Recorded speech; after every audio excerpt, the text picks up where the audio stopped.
Hi friends, good morning. Welcome to Fathima channel. எல்லோரும் எப்படி இருக்கிறீங்க? நீங்கள் எல்லாருமே நல்லா இருக்கணும். அடிக்கடிக்கு இந்த வார்த்தை நான் ஏன் யூஸ் பண்ணுறேன்னா, நீங்கள் நல்லா இருக்கணும்னு. லைஃப்பில் நான் நிறைய கஷ்டங்களை தாண்டி நல்ல துன்பங்களை நல்ல கஷ்டங்களெல்லாம் தாண்டி தான் இந்த இடத்துக்கு நான் வந்திருக்கிறேன். வாழ்க்கையில் கஷ்டப்படுறதும் நல்லது தான். கஷ்டப்படாமல் எது ஒன்று நம்மக்கிட்டேமோ நிரந்தரமாக இருக்காது. நான் சொல்கிறது உங்களுக்கு புரியுதா? நம்ம கஷ்டப்பட்டால் தான் நம்மளால் ஒரு ஸ்டேஜுக்கு நம்மளால் வர முடியும். கஷ்டப்படாமல் நம்மளால் எதுவுமே சாப்பிடவும் முடியாது, எதுவுமே நம்ம வாங்கவும் முடியாது. லைஃப்பில் கஷ்டப்படாமல் நமக்கு கிடைச்சது எதுவுமே நம்மக்கிட்ட நிரந்தரமாக இருக்காது. ஏன் நான் இந்த வார்த்தை எடுத்த உடனே நான் பேசுகிறேன்னா, என்னோடய லைஃப்பில் 2-3 பேரை நான் க்ராஸ் பண்ணி தான் நான் இந்த இடத்துக்கு நான் வந்திருக்கிறேன். விரோதின்னு சொல்ல முடியாது, ரிலேட்டிவ்னு சொல்ல முடியாது, பக்கத்து வீட்டுக்காரன்னு சொல்ல முடியாது.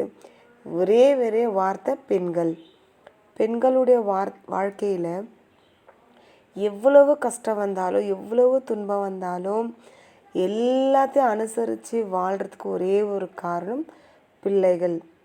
எனக்கு 2 பசங்க இருக்குது. எனக்கு லைஃப்பில் யார்கிட்ட சொல்லி ஷேர் பண்ண முடியாத நிலைமை.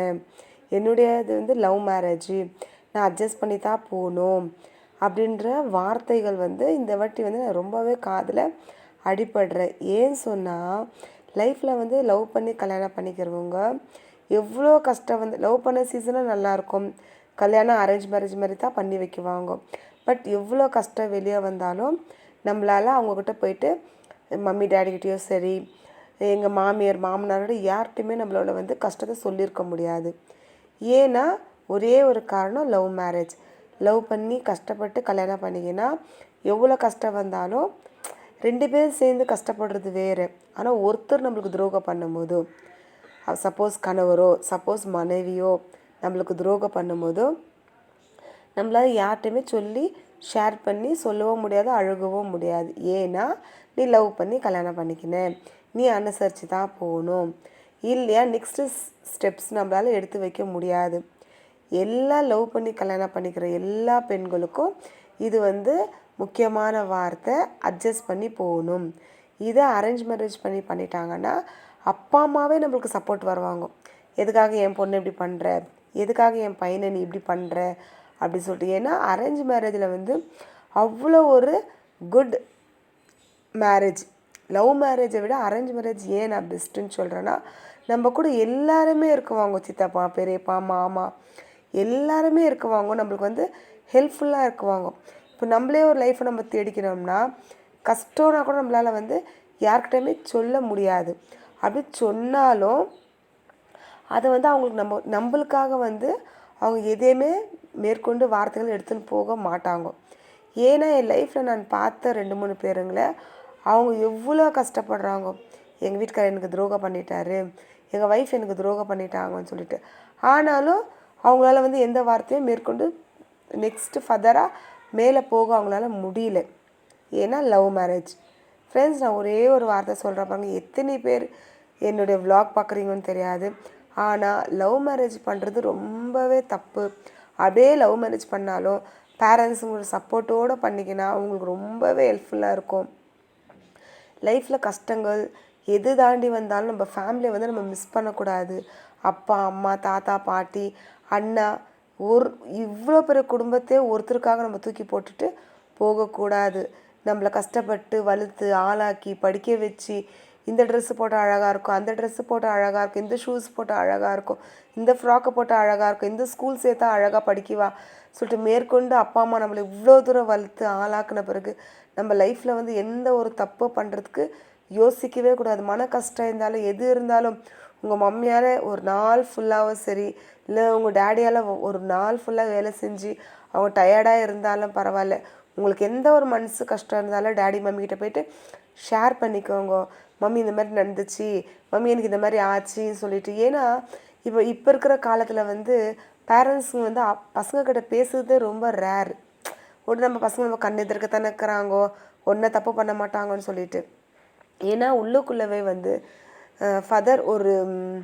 14-15 இயர்ஸ் ஆன குழந்தைங்க நம்ம வீட்டில் இருந்தாங்கன்னா நம்ம தனியாக ஒரு ரூமுக்குள்ளே கூட்டின்னு போயிட்டு உக்காந்து எது பேட் டச் எது குட் டச், நீ என்ன பண்ணுற ஏது பண்ணுற, ஸ்கூலில் உனக்கு எத்தனை ஃப்ரெண்ட்ஸு, உனக்கு எத்தனை ஃபோன் கால் வருது, நீ ஏன் இவங்ககிட்ட இப்படி தொடர்ந்து பேசுகிற, எதுவாக இருந்தாலும் எங்கே எதிர்க்க பேசு, தனியாக எதுவுமே ஃபோன் எதுவுமே தனியாக பேசாத சொல்லி நம்ம தான் வந்து குழந்தைங்களுக்கு சொல்லித்தரணும் ஃப்ரெண்ட்ஸ். ஏன்னா அவங்களுக்கு வந்து 13-14 ஏஜ் ஆன உடனே அவங்களால வந்து நம்மளால் அவங்கள ஹேண்டில் பண்ணவே முடியாது. ஏன்னா இந்த வார்த்தைங்க உங்ககிட்ட நான் சொல்கிறேன்னா, எங்கள் வீட்டிலே எனக்கு ஒரு பொண்ணு இருக்கா. ஏன்னா நம்ம அவங்கள பார்க்குறோம் இல்லைங்களா, 13-14-15 இயர்ஸ் அவங்களோட நடவடிக்கை மாறும்போது நான் எப்போவுமே எங்கள் பொண்ணுக்கிட்ட சொல்லினே இருக்கேன். ஒரு ஒரு நாளோ மகோ குட் டச் பேட் டச் எல்லாமே நான் சொல்லி கொடுத்துருக்குறேன். அது மட்டும் கிடையாது, லைஃப்பில் வந்து இந்த வயசில் 15 இயர்ஸில் வந்து நம்மளுக்கு ப்ரப்போஸ் வரலாம், இல்லை நம்மளே அறியாமல் ஒருத்தர் மேலே அஃபெக்ஷன் ஆகும், கண்டிப்பாக ஆகும். இந்த வீடியோ நான் என்னோடய லைஃப்பில் டச் ஆனதுக்காக உங்கள்கிட்ட நான் பேசுகிறேன். ஒவ்வொரு நாளும் குழந்தைங்களை ஸ்கூலில் இட்டுமே தகப்பனும் சரி தாயும் சரி ஸ்கூலில் கொண்டு போய் குழந்தைய விடும்போதும் நீங்கள் குட் டச் பேட் டச் சொல்லி கொடுத்து யார்கிட்ட பேசக்கூடாது, போகணும் படிக்கணும், எதுவாக இருந்தாலும் ஸ்கூலில் முடிச்சுட்டு வீட்டுக்கு வந்து வீட்டில் நம்ம கூட விளையாடணும், நம்ம கூட பேசணும். ஸ்கூல்லேருந்து வந்துட்டு கூட திரும்ப ஃப்ரெண்டுங்களுக்கு ஃபோன் பண்ணி பேசின்னுக்கிறது, ஃப்ரெண்டுங்களை வீட்டுக்கு வர வைக்கிறது, அந்த எந்த பழக்கத்தையும் வந்து பசங்களுக்கு நீங்கள் தப்பு செய்கிறதுக்கு ஃப்ரெண்டாக கூட கூட்டம் எதுவாக இருந்தாலும் ஸ்கூலோடும் வீட்டுக்கு வந்தால் நீங்கள் கூட தான் பேசணும், நீங்கள் கூட தான் விளையாடணும், நீங்கள் கூட தான் டைம் ஸ்பெண்ட் பண்ணுன்னு சொல்லிட்டு பொட்டை பிள்ளைகளும் சரி ஆண் பிள்ளைகளையும் சரி நம்ம வழி நடத்தணும். நம்ம அந்த குழந்தைங்களுக்கு தப்பு ரைட்டு. ஏன்னா சில ஸ்டேஜில் வந்து குழந்தைங்க சொல்லுவாங்க, நீங்கள் எங்களுக்கு சொல்லித்தரல, உங்கள் காலம் அப்படி ஒரு மாதிரி நம்மளை ரிப்பீட் அவங்க பேசுறதுக்கு சான்ஸ் இருக்குது ஃப்ரெண்ட்ஸ். ஒவ்வொரு வீட்லேயும் ஒரு குழந்தைங்க இருக்கிறாங்க. ஏன்னா லவ் மேரேஜில் வந்து நான் நிறைய பேரை பார்த்த தொட்டு உங்கள்கிட்ட நான் ஷேர் பண்ணுறேன். நம்ம பசங்க நம்ம தப்பு பண்ண விடக்கூடாது. அதனால் குழந்தைங்க வீட்டில் இருந்தாங்கன்னா அவங்களுக்கு நம்ம தனியாக கூட்டின்னு போயிட்டு நல்ல ஒழுக்கங்களை கற்றுக் கொடுக்கணும் ஃப்ரெண்ட்ஸ். இந்த வீடியோ நான் அது ஒன்று தான் ஷேர் பண்ணணும்னு நான் நினச்சேன். ஏன்னா லைஃப்பில் நம்மளுக்கு இது ஒரே ஒரு லைஃப், அந்த லைஃப்பில் நம்ம பசங்களை நல்லா வளர்த்து ஆளாக்கிட்டு இந்த பூமியில் நம்ம ஒழுக்கமான பிள்ளைகளாக விட்டுட்டு போனோம். நம்ம ஒவ்வொரு பேரண்ட்ஸும் ஆசைப்படுவோம். உங்கள் வீட்டில் 13-14 வயசு பொண்ணுங்க இருந்தாங்கன்னா நீங்கள் அவங்களுக்கு ஒழுக்கத்தை சொல்லி கொடுங்க. இந்த டைமுக்கு வரணும், இந்த டைமுக்கு போகணும், இந்த டைமுக்கு ஸ்கூல்லேருந்து வந்துடணும், இந்த டைமுக்கு வீட்டுக்குள்ளே வந்து கேட்டு போட்டுன்னு கதவை போட்டுன்னு வீட்டு உள்ளே இருக்கணும், யார் வந்தாலும் கதவு திறக்கக்கூடாது, நாங்களே சொன்னால் நீ கதவு திறக்கணும்னு சொல்லிட்டு சில குட் ஹேபிட்டுங்களை சொல்லி கொடுங்க ஃப்ரெண்ட்ஸ். பக்கத்து வீட்டுங்களுக்கு நீங்கள் யாரும் குழந்தைங்களை அனுப்பாதீங்க. நம்மளோட வாழ்க்கை நம்ம கையில் தான் இருக்குது, நம்ம பிள்ளைங்களோட வாழ்க்கை நம்ம கையில் தான் ஃப்ரெண்ட்ஸ் இருக்குது. இந்த வீடியோ உங்களுக்கு பிடிச்சிருக்குன்னு நினைக்கிறேன். இதில் ஏதாச்சும் நான் தப்பாக பேசியிருந்தால் கமெண்ட்டில் தெரியப்படுத்துங்க ஃப்ரெண்ட்ஸ். பாய், தேங்க்யூ.